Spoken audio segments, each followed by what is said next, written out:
De inmediato invitamos a nuestros televidentes, vamos a formular la pregunta con la que queremos que ustedes participen esta noche en el programa. En esta primera parte vamos a preguntar si Estados Unidos se contradice acercándose a Cuba mientras vota en contra de levantar el embargo a la isla en la ONU.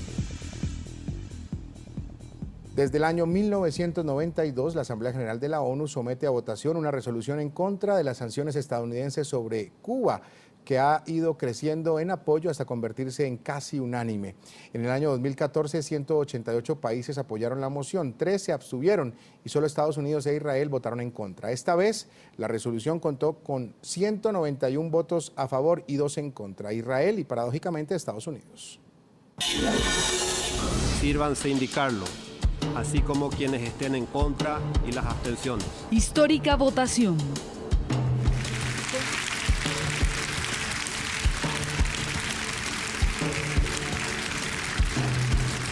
Con 191 votos a favor y 2 en contra, la Asamblea General de las Naciones Unidas exhortó a Estados Unidos a eliminar el bloqueo económico que desde hace 53 años tiene contra Cuba. La resolución, votada por 24 años consecutivos y luego de 3 meses del restablecimiento de las relaciones diplomáticas entre Washington y La Habana, tuvo esta vez solo 2 oponentes, Israel y paradójicamente Estados Unidos. Pese a que las miradas estaban puestas en el voto estadounidense con la ilusión de que fuera diferente, el diplomático Ronald Goddard, durante su intervención, explicó el por qué votaron en contra. Aunque la normalización será un proceso largo y complejo, hemos tenido progresos considerables. Lamentamos entonces que el gobierno de Cuba haya procedido con esta resolución. Este texto no refleja los pasos significativos que han sido tomados y el espíritu de compromiso que ha promovido el presidente Obama. Como resultado, Estados Unidos no puede apoyar esta resolución. Si Cuba cree que este ejercicio va a ayudar a avanzar en el proceso en una dirección que los dos gobiernos quieren avanzar, está equivocada. Aunque el presidente Barack Obama, desde su llegada al poder, ha impulsado la flexibilización de las sanciones a Cuba y ha pedido al Congreso de su país levantar el embargo, en esta votación Estados Unidos no podía votar contra una ley aprobada por su propio país. Incluso tenía 2 opciones: abstenerse o votar en contra. Por su parte, el canciller cubano Bruno Rodríguez criticó la posición de la Unión Americana. En primer lugar, lo que hay que modificar es la realidad de la aplicación del bloqueo y no el texto de la resolución. No podría engañarse a la comunidad internacional con una resolución que falte a la verdad o que se aleje de los hechos tangibles de la realidad en materia de aplicación del bloqueo. El histórico embargo comercial impuesto por el presidente estadounidense John F. Kennedy en 1962 es uno de los puntos más controversiales en la normalización de las relaciones exteriores entre Estados Unidos y Cuba. Muy bien, vamos a debatir el tema. Esta noche quiero saludar en Washington a Gonzalo Abarca. Él es presentador de Foro Interamericano de nuestra cadena aliada La Voz de América. Gracias, Gonzalo. Una buena noche. Bienvenido, como siempre, a nuestro espacio en Zoom de la Noticia. Y nos acompañan en Miami Ramón Saúl Sánchez, presidente del Movimiento Democracia. Y en Bogotá, Colombia, está Víctor Hugo Juárez, analista político internacional, profesor universitario. A los 3, bienvenidos. Gracias por participar. En primera instancia, y yendo un poco más allá de lo que sucedió el día de ayer en Naciones Unidas, quisiera saber si en su concepto esto traerá consecuencias en las negociaciones que se están avanzando entre Estados Unidos, que se están dando entre Estados Unidos y Cuba. ¿Se pueden afectar las negociaciones que al parecer iban por buen camino? Ramón Saúl Sánchez, buenas noches. Buenas noches, un saludo a ustedes, a la teleaudiencia de NTN 24 en todo el continente y los que sintonizan a través de la internet. Bueno, yo no pienso que la resolución, ni siquiera la postura de Estados Unidos vaya a impedir que continúen avanzando las conversaciones entre los dos países. Es evidente que el régimen de Cuba sabe que el gobierno de los Estados Unidos, en este caso la administración del presidente Barack Obama, quiere terminar el embargo norteamericano. Y también el régimen de Cuba conoce que hay fuerzas en el Congreso que se oponen a esto, con las cuales el gobierno de los Estados Unidos o el presidente estadounidense tiene que lidiar, y que esas fuerzas están viendo que el propio régimen cubano, a pesar de todas las concesiones que ha hecho Barack Obama y que está dispuesto a hacer el gobierno de Estados Unidos para cambiar las relaciones entre los dos países, desgraciadamente no ha cambiado nada. Por el contrario, lo que ha hecho es reprimir más virulentamente a la oposición cívica cubana. Ya. Víctor Hugo, ¿usted cree que traerá alguna consecuencia para las negociaciones? Evidentemente esto va a traer un efecto, y queda el estudio y la observación de estos hechos durante los próximos días, porque esto va a permitir o pudiera generar un efecto negativo en todo este acercamiento que se viene materializando a partir de diciembre del año pasado, ¿no? Yo creo que básicamente el reflejo de esta decisión de la administración Obama demuestra su enorme contradicción, su política ambivalente con respecto a Cuba. Si consideramos que hace poco, en septiembre, en la Asamblea General de las Naciones Unidas, el mismo Barack Obama, en ese mismo recinto donde ayer se hizo o se materializó dicha votación, destacó la inaplicabilidad y la falta de sentido de esta política que, como ha asumido el mismo Barack Obama, ha sido un rotundo fracaso. Entonces es importante que destaquemos esto, porque esto pudiera ser interpretado dentro de este marco de estas negociaciones entre La Habana y Washington como una señal errónea, como una señal ambivalente, y que pudiera afectar desde el punto de vista negativo este proceso de diálogo. Es importante que destaquemos también que en el caso de esta decisión, que refleja un claro, rotundo y apoyo de la comunidad internacional y reconocimiento de 191 países a la política exterior de Cuba, aísla más a Estados Unidos, aísla más a Israel, en un contexto donde las principales áreas de influencia, en este caso de Estados Unidos, se ven perjudicadas, ya que se ven afectadas por el surgimiento de nuevos actores que están conduciendo nuevamente las relaciones internacionales. Entonces, yo creo que principalmente buscar el porqué de esta decisión pudiera vincularse directamente al el desarrollo de la campaña electoral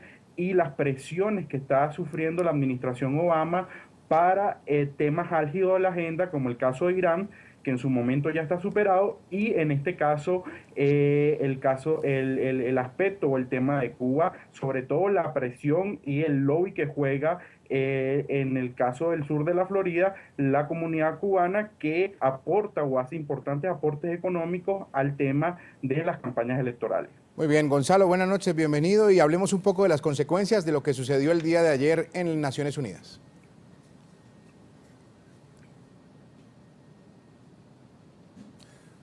Buenas noches, Jesús. Un placer saludarte. Efectivamente, un desastre la política exterior de Estados Unidos. En este caso la estamos viendo reflejada. Ya ha advertido, el presidente Barack Obama ha advertido sobre lo que podría hacer Cuba.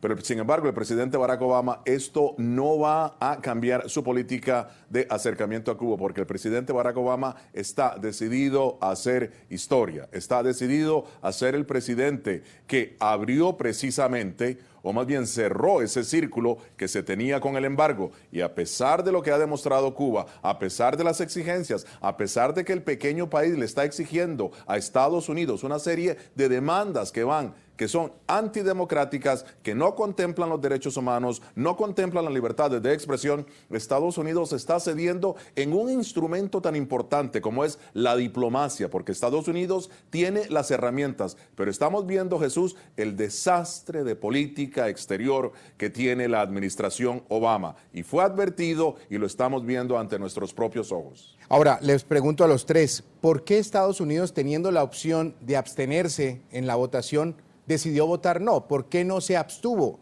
Ramón Saúl?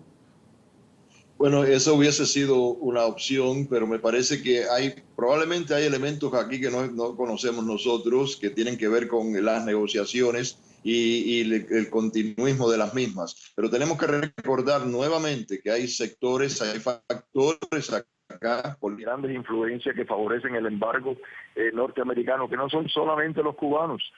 También hay algunos norteamericanos que en el Congreso de Estados Unidos que están de acuerdo con esa política, y obviamente la posición del régimen de Cuba de no hacer ninguna concesión, de por el contrario continuar brutalmente manteniendo el embargo interno que mantiene contra la oposición cívica, golpeando a las mujeres. El fin de semana pasado más de 160 arrestos y golpeando a los opositores cívicos, lo que esto pone en una posición muy difícil al presidente de los Estados Unidos, en el tiempo en que él quiere pedirle al Congreso que tome la decisión de derogar el embargo. Por lo tanto, me parece a mí que de alguna manera el presidente de Estados Unidos está tratando de presentar una postura ante esos abusos que están pasando, como dije, el fin de semana pasado, de manera que esos sectores vean que no es un entreguismo lo que está haciendo los Estados Unidos, sino que por el contrario está tratando de lograr de alguna manera que el régimen de Cuba modifique su política represiva contra la sociedad civil en la isla. Víctor Hugo, teniendo la opción de abstenerse, ¿era en su concepto mejor hacerlo que haber votado no? Yo creo que era la opción más pragmática que pudo haber escogido la administración Obama, pero sabiendo el impacto negativo que esto pudiera tener en el proceso de diálogo. Recordemos, Jesús, que el diálogo no se decreta de la noche a la mañana, se crean las condiciones, y cuando existen faltas de garantías, y Cuba siempre lo ha dejado bien claro, que su punto álgido en el tema de las conversaciones, este acercamiento con Estados Unidos, es la eliminación rotunda o total de este bloqueo económico. Entonces es importante que destaquemos esto porque yo considero desde mi perspectiva como analista internacional que la administración Obama no midió las consecuencias o no está consciente por la influencia que tiene ahorita de la campaña electoral a lo interno de los Estados Unidos, no está consciente del impacto, de la garantía que pueda establecer esto en el proceso de diálogo. Recordemos que esto es un bloqueo que le ha costado a la isla caribeña más de 800.000 millones de dólares y que viola principios básicos del derecho internacional como la no injerencia en los asuntos internos, la autodeterminación de los pueblos y la igualdad entre los estados. Consciente también del papel que Cuba está jugando en la comunidad internacional. Yo aquí difiero de los otros analistas con todo el respeto, ya que debemos dejar de mirar a Cuba como bajo esa lupa o bajo esos lentes de la Guerra Fría. Debemos apostar o debemos nuevamente cambiar nuestra visión a Cuba, reconociendo el liderazgo que tiene Cuba en la región y el liderazgo y el impacto que está teniendo Cuba en los principales mecanismos de integración regional como el ALBA, Petrocaribe, la CELAC y entre otros, que es expresión del nuevo regionalismo. Yo creo que la Cuba del siglo XXI es muy distinta a la Cuba de la Guerra Fría, y yo creo que es fundamental que cambiemos esa mirada desde el punto de vista académico para generar una nueva aproximación a Cuba, destacando su importancia geopolítica y geoestratégica en el área del Caribe para el tema de las relaciones internacionales. Gonzalo, ¿para usted está claro por qué no se dio ese voto de abstención y por qué entró directamente al no una vez más? La misma pregunta se la formulamos precisamente a los funcionarios del Departamento de Estado. Y claro, Estados Unidos seleccionó la opción más dañina en momentos en que hay un acercamiento. Y la respuesta fue precisamente por la intransigencia. Una palabra muy interesante, intransigencia cubana. Estamos hablando, y es lo que decía Víctor Hugo, es cierto, él difiere de nuestra posición. Sin embargo, Cuba trae a la mesa todavía el aire de la Guerra Fría en términos de intransigencia. Generaciones enteras de cubanos no conocen aún lo que es la democracia, expresarse libremente sin tener consecuencias. Eso es lo que Cuba lleva en este momento. Y Estados Unidos, al ver la negociación, al ver el texto que está acá y la intransigencia cubana, obviamente no podían avalar semejante texto. De manera que votaron en contra, porque abstenerse sería hasta cierto punto dar un aval a la política intransigente, a la política antiderechos humanos, antidemocrática de Cuba, Jesús.